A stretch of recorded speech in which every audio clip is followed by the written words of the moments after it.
எட்டெழுத்து பெருமாள் தருமபதி கோசாலையில் ஸ்ரீ ஜெயந்தி விழா கோலாகலமாக தொடங்கியது. கோசாலையில் அமைந்துள்ள ஸ்ரீ கிருஷ்ணருக்கு அபிஷேகம், திரளான பக்தர்கள் தரிசனம். நாடு முழுவதும் கிருஷ்ண ஜெயந்தி விழா கோலாகலமாக கொண்டாடப்பட்டு வருகின்றது. திருநெல்வேலி மாவட்டம் அருகன்குளத்தில் உள்ள எட்டெழுத்து பெருமாள் தருமபதி கோசாலையில் அமைந்துள்ள கோபாலகிருஷ்ணர் கோவிலில் கிருஷ்ண ஜெயந்தி விழா உற்சாகமாக கொண்டாடப்பட்டது. கிருஷ்ண ஜெயந்தியை முன்னிட்டு 5001 மண்பானைகளில் வர்ணம் பூசப்பட்டு அதில் கிருஷ்ணரின் உருவங்கள், சங்கு சக்கரம், ராமநாமம் உள்ளிட்டவை வண்ண வண்ண ஓவியங்களாக வரைந்து தயார் செய்யப்பட்டது. இதனையொட்டி காலையில் நடை திறக்கப்பட்டதும் பக்தர்களுக்கு கோபூஜை நடைபெற்றது.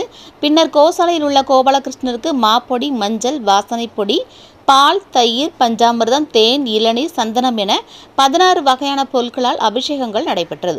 குழந்தை பாக்கியம் இல்லாதவர்களுக்காக சந்தான கோபாலகிருஷ்ணன் யாகம் நடைபெற்றது. கோசாலையில் அபிஷேகம் செய்யப்பட்ட ஸ்ரீ கிருஷ்ணருக்கு அலங்காரம் செய்யப்பட்டு 56 வகையான பதார்த்தங்கள் நைவேத்தியம் செய்யப்பட்டது. நிறைவாக மகா ஆரத்தி காண்பிக்கப்பட்டது. மாலையில் சிறப்பு அலங்கார தீபாராதனையும் கோசாலை பக்தர்களுக்கு பூஜையும் நடைபெறும்.